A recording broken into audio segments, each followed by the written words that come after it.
Good morning दोस्तों, आप सभी कैसे हैं। उम्मीद करते हैं कि आप सभी अच्छे होंगे।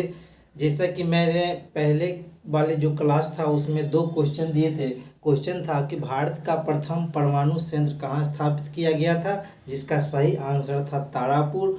और दूसरा क्वेश्चन था कि भारी जल का संयंत्र भारत में कहाँ स्थापित किया गया था, तो उसका आंसर था ट्राम्बे, महाराष्ट्र में। दोस्तों, रिवीजन वाली जो हम लोग का ये क्लास चल रही है, यह बहुत ही महत्वपूर्ण क्लास है। इसमें एक एक क्वेश्चन इतना अच्छा अच्छा सेलेक्ट किया गया है जो कहीं ना कहीं पूछा गया है, या तो फिर भविष्य के में जो भी एग्ज़ाम होने वाला उसमें ज़रूर पूछा जाएगा। और मैंने जिस तरह से यह व्याख्या करने का स्टार्ट किया है, हर एक ऑप्शन को उठा उठा के काफ़ी अच्छे से एक्सप्लेन कर रहे हैं, इसलिए इस क्लास को देखना मत भूलिएगा। आज का जो मेरा क्लास है उसका जो पहला क्वेश्चन है, अंतरिक्ष में भेजा गया भारत का प्रथम उपग्रह कौन था। अंतरिक्ष में भेजा गया भारत का प्रथम उपग्रह कौन था। तो option number A Aryabhata, option number B Apple, option number C Cassini, option number D INSAT 2 है। इसका सही आंसर हो जाएगा आर्यभट्ट। दोस्तों, आर्यभट्ट 19 अप्रैल 1975 को छोड़ा गया था। कब छोड़ा गया था, तो 19 अप्रैल 1975 को। ऑप्शन नंबर बी एप्पल, ये एप्पल है, 19 जून 1981 को छोड़ा गया था। कब छोड़ा गया था, 19 जून 1981 को छोड़ा गया था, याद रखिएगा। ऑप्शन नंबर सी, ये शनि ग्रह से संबंधित है, जो नासा द्वारा चलाया गया एक पहल था। किसके द्वारा, नासा के द्वारा। कैसनी किससे संबंधित है, तो शनि ग्रह से संबंधित है। अगर क्वेश्चन आएगा तो मार दीजिएगा कौन चीज, शनि ग्रह। Option number D INSAT 2A, ये इनसेट 2A दरअसल 1992 में छोड़ा गया था। कब छोड़ा गया था, 1992 में। ऑप्शन क्वेश्चन नंबर दूसरा है, किस वायुमंडल परत में संचार उपग्रह स्थित है। किस वायुमंडल परत में संचार उपग्रह स्थित है। ऑप्शन नंबर ए क्षोभ मंडल, बी समताप मंडल, सी आयन मंडल, डी बहिर्मंडल। इसका सही आंसर हो जाएगा बहिर्मंडल। जो वायुमंडल में जो संचार उपग्रह होता है वह बहिर्मंडल में होता है। ये दरअसल ये वायुमंडल शब्द का जिक्र है। वायुमंडल क्या होता है, तो वायु के हमारे पृथ्वी के चारों ओर जो वायु का जो परत है उसी को दरअसल वायुमंडल बोला जाता है। यह मुख्यतः 5 भागों में डिवाइड किया गया है। क्षोभ मंडल, समताप मंडल, मध्यमंडल, आयन मंडल और बहिर्मंडल। जो सबसे पृथ्वी के सबसे निचली वाली जो है उसे क्षोभ मंडल कहते हैं, और उससे ऊपर का जो है उसे समताप मंडल कहते हैं, और उससे ऊंचे पर जो है उसे मध्यमंडल कहते हैं, और उससे ऊपर जो है उसे आयन मंडल कहते हैं, और जो सबसे बाहर है उसे बहिर्मंडल कहते हैं। क्षोभ मंडल की आपको ऊंचाई 0 से 18, समताप मंडल के 18 से 36, 32 या कभी कभी 36 भी देता है, और जो मध्य है उसका हो जाएगा आपका 36 से 64। फिर आयन में हो जाएगा 64 से लेके 640 किलोमीटर तक, और फिर 640 किलोमीटर से ऊपर का जितना भाग है वह बहिर्मंडल में आता है। तो इसका सही आंसर हो जाएगा बहिर्मंडल। अब क्षोभ मंडल, समताप मंडल संबंधित कुछ क्वेश्चन पूछा जाता है। हमारा जो वर्षा वर्षा बादल, ओस, ये सब क्षोभ मंडल की घटना है। किसकी घटना है, क्षोभ मंडल की घटना है। और क्षोभ मंडल में 165 मीटर ऊंचे जाने पर 1 डिग्री सी टेम्परेचर घटता है। कितना घटता है, 1 डिग्री सी घटता है। और इस मंडल को सवहन मंडल भी कहते हैं। क्षोभ मंडल को क्या कहते हैं, सवहन मंडल भी कहते हैं। और क्षोभ मंडल के ऊपर होता है समताप मंडल। समताप बराबर टेम्परेचर है, मतलब बराबर टेम्परेचर है, इसलिए वायुयान के लिए आदर्श मानी जाती है। किसके लिए, वायुयान उड़ाने के लिए इसे समताप मंडल को आदर्श मानी जाती है। और समताप मंडल की एक खास बात यह और है कि इसमें ओजोन परत रहता है। क्या रहता है, ओजोन परत रहता है। दरअसल ओजोन परत जो सूर्य से आने वाले परावैंगनी किरण को अवशोषित कर लेती है, इस लिहाज से भी यह बहुत ही इम्पोर्टेंट है। कौन, समताप मंडल। इसमें वर्षा, कुहासा, ये सब की कोई घटना नहीं होती है। जहाज उड़ाने वाला कहेगा तो समताप मंडल, अगर ओजोन परत किस में कहेगा तो समताप मंडल। इसको अंग्रेजी में कहते हैं स्ट्रेटोस्फेयर। उसके बाद होता है मध्यमंडल। मध्यमंडल में दरअसल जो उल्का पिंड जो उल्का पिंड जो जलते हुए जाके गिर जाता है वह मध्यमंडल की घटना है। किसकी घटना है? मध्यमंडल की। देखते हुए कि आकाश में तारे के समान जाते जाते एक बार गिर जाता है, मतलब लाल टाइप के आग की तरह, वो जो घटना होती है वो मध्यमंडल की होती है। उसके जो ऊपर का जो मंडल है उसे आयन मंडल कहते हैं। दरअसल रेडियो तरंग जितने भी नीचे से ऊपर जाता है वो आयन मंडल से परावर्तित करता है, रिफ्लेक्ट करता है। किस मंडल से? आयन मंडल से। इसलिए कहेगा कि रेडियो तरंग का जो परावर्तित होती है किस मंडल से? आयन मंडल के। जो दोस्तों जो हम लोग को रेडियो है, टेलीविज़न है, टेलीफोन है, इसी के माध्यम से ये काम करता है। किसके? आयन मंडल से परावर्तित होके ही। उसके बाद जो है बहिर्मंडल, इसमें हाइड्रोजन और हीलियम गैस की प्रधानता होती है। किस गैस की? हाइड्रोजन और हीलियम गैस की। और इसमें जो है संचार उपग्रह उपस्थित रहता है। किसमें? बहिर्मंडल में। तो दूसरा क्वेश्चन का भी व्याख्या हो गया। क्वेश्चन नंबर 3 है, भू स्थिर उपग्रह घूमता है।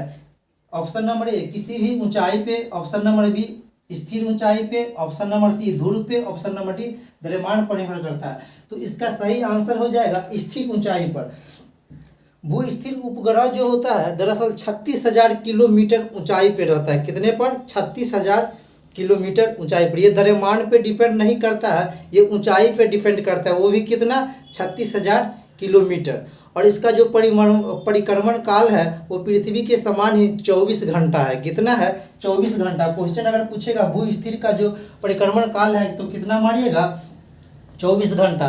और इसके जो घूमने की गति है, जो पृथ्वी घूमती है पश्चिम से पूरब की ओर, उसी तरह से ये भी रोटेट करती है। किधर? पश्चिम से पूरब की तरफ। और सूर्य हम लोग को किधर से किधर उगता है? तो पूरब से पश्चिम की ओर। ऑप्शन नंबर 4, नासा की जेट प्रोपल्स लेबोरेटरी स्थित है कहाँ? Option number A Pasadena, option number B Cape Kennedy, और सी में एंजिल्स, लॉस एंजिल्स। इसका सही आंसर हो जाएगा पासाडेना। कहाँ? पासाडेना। नासा अमेरिका का संस्थान है। उसके बाद ऑप्शन क्वेश्चन नंबर 5, चंद्र कक्षीय मिशन सेलिन 1 और कागुआ किस देश की है? सेलिन 1 और कागुआ किस देश की है? तो ऑप्शन नंबर ए चीन, ऑप्शन नंबर बी यूएसए। क्या है? ऑप्शन नंबर बी यूएसए, और ऑप्शन सी है जापान। इसका सही आंसर हो जाएगा जापान। सेलिन 1 या कागुआ कहाँ की है? जापान की है। क्वेश्चन नंबर 6, निम्न तापी इंजन प्रयोग होता है किस चीज में? निम्न तापी इंजन का प्रयोग होता है तो रॉकेट प्रौद्योगिकी में, या पनडुब्बी में, या रेफ्रिजरेटर में। तो इसका सही आंसर हो जाएगा रॉकेट प्रौद्योगिकी में। जो निम्न तापी इंजन होती है इसका टेम्परेचर -150 से कम होता है। और इसका प्रयोग कहाँ होता है? तो रॉकेट प्रौद्योगिकी या स्पेस शटल में। ये क्वेश्चन बहुत बार पूछ चुका है दोस्तों। जितना भी क्वेश्चन बता रहे हैं वो बहुत ही इंपॉर्टेंट है, इसलिए क्लास प्रतिदिन जरूर करें। क्वेश्चन नंबर 7, भारत की टैंक प्रतिरोधी मिसाइल है। Option number A Nag, option number B Rudram, option number C Pinaka, option number D INS Arihant. इसका सही आंसर हो जाएगा प्रतिरोधी मिसाइल कौन है? तो नाग। नाग क्या है? यह लघु रेंज वाला प्रक्षेपास्त्र है, कम रेंज वाला है। कौन? नाग। और ये जो है नाग जो दागो और भूलो सिद्धांत पे काम करता है। किस सिद्धांत पे? दागो और भूलो सिद्धांत पे। तो नाग के बारे में 2 चीज़ याद रखना है कि यह टैंक प्रतिरोधी मिसाइल है, लघु दूरी वाली है, और उसके बाद इसे दागो या भूलो सिद्धांत, यानी 3 हो गया टोटल। कितने हो गया? 3। कौन कौन टैंक प्रतिरोधी मिसाइल कहेगा तो भी नाग। और कहेगा इसका लघु दूरी इसका रेंज है तो नाग। दागो और भूल जाओ सिद्धांत किस पे काम करता है? तो नाग पे। दूसरा ऑप्शन है रुद्रम। रुद्रम क्या है? तो भारत में निर्मित स्वदेशी प्रथम एंटी रेडिएशन मिसाइल है। क्या है? एंटी रेडिएशन मिसाइल है। भारत में निर्मित प्रथम एंटी रेडिएशन कौन है? रुद्रम।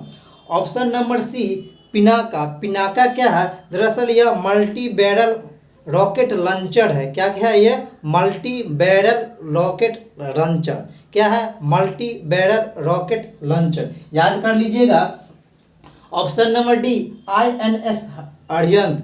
INS अरिहंत दरअसल ये क्या है? तो भारत में निर्मित प्रथम सशस्त्र परमाणु पनडुब्बी। क्या है? भारत में निर्मित प्रथम सशस्त्र परमाणु पनडुब्बी। दरअसल क्वेश्चन तो एक ही होता है, लेकिन ऑप्शन जो है 4, ये 4 का 4 अपने आप में एक बहुत बड़ा क्वेश्चन बन जाता है। इस तरह से मैंने जितना भी क्वेश्चन लिया है उस तरह से उसका ऑप्शन सेट किया है कि उससे भी एक नया क्वेश्चन बन जाए। क्वेश्चन नंबर 8 है, भारत ने इजराइल से क्या क्या लिया है? Option number A block 8 missile, option number B Falcon radar, option number C Heron drone और ऑप्शन नंबर डी इनमें से सभी। तो दोस्तों इनमें से सभी भारत ने इजराइल से प्राप्त किया है। किसको किसको? तो ब्लॉक 8 मिसाइल को, फाल्कन रडार को और हेरान ड्रोन को। अभी जो हम लोग 15 अगस्त मनाए हैं 2 दिन पूर्व, इसमें पाकिस्तान और चीन के बीच सुरक्षा के दृष्टिकोण से हेरान ड्रोन को ही लगाया गया था। किस ड्रोन को लगाया गया था? हेरान ड्रोन को। ये सब किस देश से लिया गया है? तो इजराइल से। यह एक यहूदी देश है, याद रखिएगा, इजराइल। इजराइल की राजधानी कहाँ है? कमेंट बॉक्स में जरूर बताइएगा। क्वेश्चन नंबर 9, एडमिरल गोर्शकोव क्या है? एक नौसेना अध्यक्ष है, ऑप्शन नंबर बी या नौसैनिक विमान जहाज है, ऑप्शन नंबर सी या वायुसेना का मुख्यालय है, ऑप्शन नंबर डी नन। तो ये क्या है? तो नौसैनिक विमान जहाज है। क्या है? नौसैनिक विमान जहाज है। क्वेश्चन नंबर 10, चंद्रयान 2 के प्रोजेक्ट डायरेक्टर कौन थे? चंद्रयान 2 के प्रोजेक्ट डायरेक्टर कौन थे? ए में रंगराजन, बी में एपीजे अब्दुल कलाम, सी में चिदम्बरम, डी में डॉक्टर एम अन्नादुरै। तो इसका सही आंसर हो जाएगा डॉक्टर एम अन्नादुरै। आज का जो मेरा होमवर्क का सवाल है वो है कि भौतिकी में चतुर्थ आयाम का परिचय किस साइंटिस्ट ने दिया था? पुनः एक बार क्वेश्चन सुन लीजिए कि भौतिकी में चतुर्थ आयाम का परिचय किस साइंटिस्ट ने दिया था। और मेरा जो दूसरा क्वेश्चन है वो सीवी रमन को नोबेल प्राइज कब मिला और किस लिए मिला? कब मिला और किस लिए मिला?